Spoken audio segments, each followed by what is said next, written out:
তারাকান্দার মানুষ বিগত 15 বছরের যে উন্নয়ন, সেই উন্নয়নের চেয়ে ডাবল উন্নয়ন পাবে তারা 5 বছরে, আগামী 5 বছরে ইনশাআল্লাহ। যানজট এড়ানোর জন্য আমরা তারাকান্দায় দক্ষিণ বাজার ব্রিজ থেকে তালদিঘি পর্যন্ত একটা বাইপাস রোডের পরিকল্পনা নিয়েছি। ছাত্ররা যাতে বিআরটিসি বাসে ফ্রি চলাফেরা করতে পারে সে ব্যাপারে আমাদের সুপারিশ থাকবে। বিসমিল্লাহির রহমানির রহিম। আপনারা জানেন যে দীর্ঘ 17 বছর পরে আমরা একটা দাবি আদায়ে সচেষ্ট হয়েছি। আমাদের প্রিয় নেতা জনাব তারেক রহমানের নেতৃত্বে বাংলাদেশের মানুষের ভোটের অধিকার ফিরে পেয়েছে। আগামী দিনে উৎসব মুখর পরিবেশে একটা সুষ্ঠু এবং অবাধ নিরপেক্ষ নির্বাচন হবে। সাধারণত এই নির্বাচনকে সামনে রেখে আমাদের ছাত্র সমাজ, যুব সমাজ, সাধারণ ভোটার এবং বিএনপি নেতা কর্মীরা অধীর আগ্রহে নির্বাচনের দিনক্ষণ অপেক্ষা করছে। গণমানুষের সঙ্গে ওতপ্রোতভাবে এবং মানুষের হৃদয়ে প্রবেশ করার সুযোগ আমার হয়েছে, যে কারণে 14 সালে মানুষ আমাকে ভোট দিয়ে উপজেলা চেয়ারম্যান নির্বাচিত করেছে। তখন থেকে আমি উপলব্ধি করতে পেরেছি যে ফুলপুর তারাকান্দার মানুষের সবচেয়ে বড় চাহিদা হচ্ছে তাদের রাস্তাঘাট। আমি যেখানে গিয়েছি তাদের প্রথম এবং প্রধান দাবি হচ্ছে এবং তাদের আকুতি যে তাদের রাস্তা করে দিতে হবে। পদ্মা সেতু, মেট্রো রেল এবং এলিভেটেড এক্সপ্রেসওয়ে নির্মাণের গর্বিত অংশীদার বসুন্ধরা সিমেন্ট। তো ইনশাআল্লাহ আমার এই ব্যাপারে আমি তাদেরকে কথা দিয়েছি যে আল্লাহর অশেষ রহমতে যদি আমি নির্বাচনে জয়লাভ করতে পারি তাহলে আগামী 2 বছর শুধু রাস্তার কাজই করবো আমরা ইনশাআল্লাহ। পাশাপাশি আমাদের ফুলপুর তারাকান্দায় এই মুহূর্তে আমরা একটা বিশেষ প্রয়োজনীয়তা অনুভব করি, সেটা হচ্ছে ওখানে কোনো মিলনায়তন নেই, অডিটোরিয়াম নেই। তো আমরা যদি আল্লাহর রহমতে নির্বাচিত হই তাহলে আমরা ফুলপুরে একটা অডিটোরিয়াম এবং তারাকান্দায় একটা অডিটোরিয়াম আমরা নির্মাণ করব। এছাড়াও আমাদের প্রিয় নেতা জনাব তারেক রহমান কিছু প্রতিশ্রুতি দিয়েছেন, সেটা হচ্ছে যে মহান আল্লাহর অশেষ রহমতে যদি তারেক রহমান বাংলাদেশের প্রধানমন্ত্রী নির্বাচিত হন তাহলে তিনি 50 লক্ষ পরিবারকে ফ্যামিলি কার্ড দিবেন, কৃষকদের জন্য তিনি ফার্মার্স কার্ড দিবেন, ক্ষুদ্র নারী উদ্যোক্তা যারা আছে তাদের জন্য তিনি যুব উন্নয়ন থেকে ক্ষুদ্র ঋণের ব্যবস্থা করে দিবেন এবং তিনি বেকারদের জন্য তিনি 18 মাসের মাথায় 1 কোটি বেকার যুবককে চাকরির ব্যবস্থা করবেন। পাশাপাশি আমরা আরেকটি উদ্যোগ নিয়েছি যে বিশেষ করে যারা আমাদের মা বোন আছে, যারা হস্তশিল্প জানে, নারী উদ্যোক্তা, তাদের জন্য আমরা সেলাই মেশিনের ব্যবস্থা করব। ইতিমধ্যে আমরা এটা কার্যকর করেছি, চালু করেছি।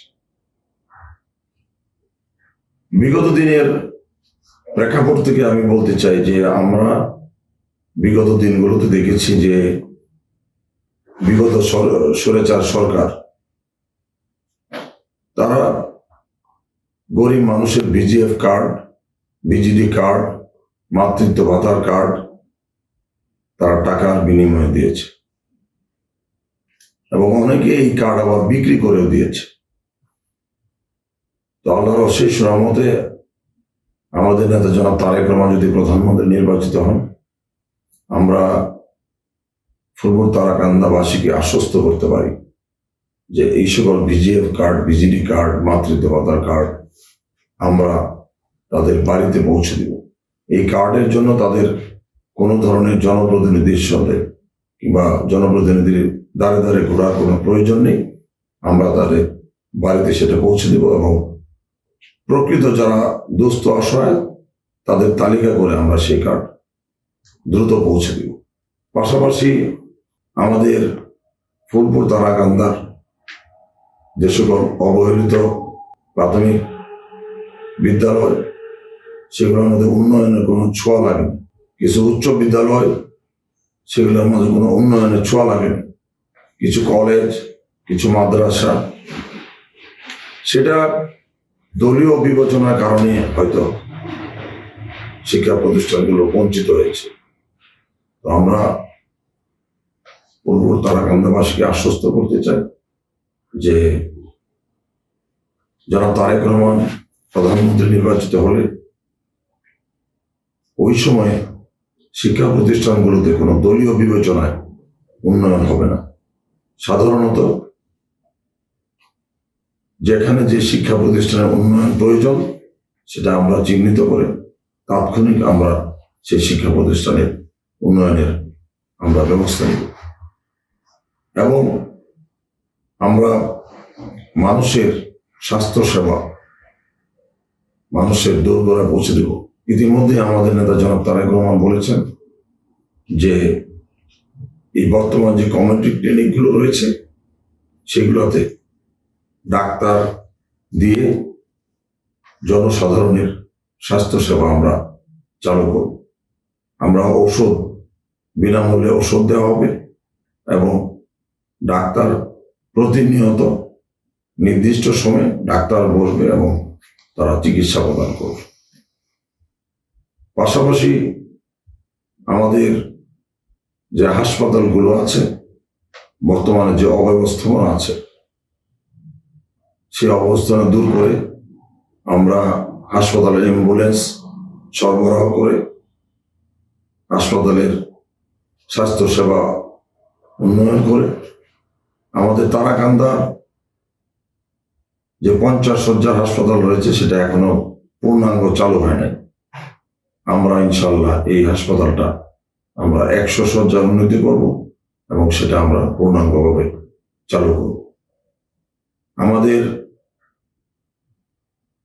ফুলপুর তারাকান্দার মানুষের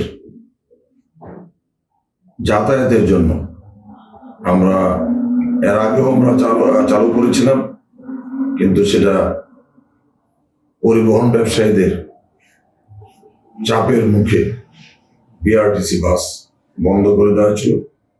আমরা ইনশাল্লাহ সেটা চালু করব এবং বিশেষ করে ছাত্রদের জন্য ছাত্ররা যাতে বিআরটিসি বাসে ফ্রি চলাফেরা করতে পারে সেই ব্যাপারে আমাদের সুপারিশ থাকবে। এই ফুলপুর তারাকান্দা এই দীর্ঘদিনের অবহেলিত জনপদে বিগত দিনে যারা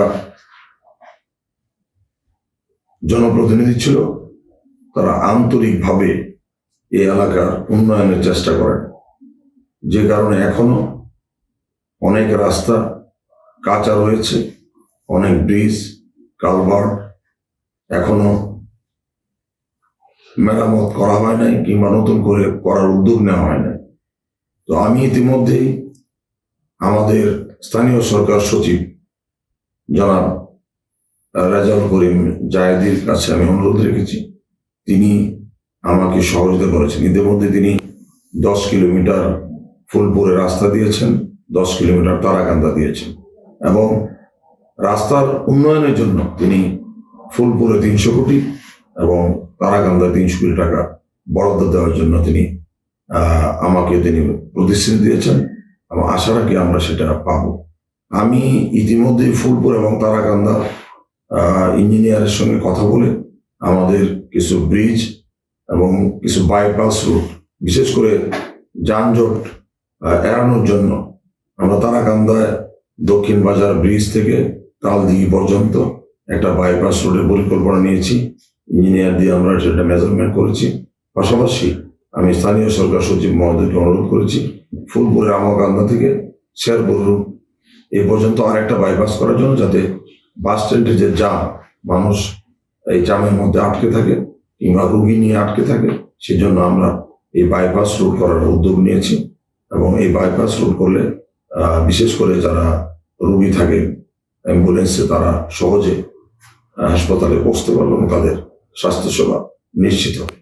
আমার বিশ্বাস যে আমরা বিগত দিনে যারা ফুলপুর তারাকান্দার দায়িত্বে ছিল, জনপ্রতিনিধি ছিল, তারা যে উন্নয়ন করতে পারে না, ইনশাআল্লাহ আমি ফুলপুর তারাকান্দাবাসীকে আশ্বস্ত করতে চাই যে আল্লাহর অশেষ রহমতে তাদের ভোটে যদি আমি নির্বাচিত হই, তাহলে ফুলপুর তারাকান্দার মানুষ বিগত 15 বছরের যে উন্নয়ন, সেই উন্নয়নের চেয়ে ডাবল উন্নয়ন পাবে তারা 5 বছরে, আগামী 5 বছরে ইনশাআল্লাহ। আমি আশা রাখি যে আরো যে সকল না বলা উন্নয়ন রয়েছে সেগুলো আমরা আগামী দিনে করতে পারবো। আমি বিশ্বাস করি যে আমাদের দেশে সেই ছেলে কবে হবে, কথায় বড় না হয় কাজে বড়।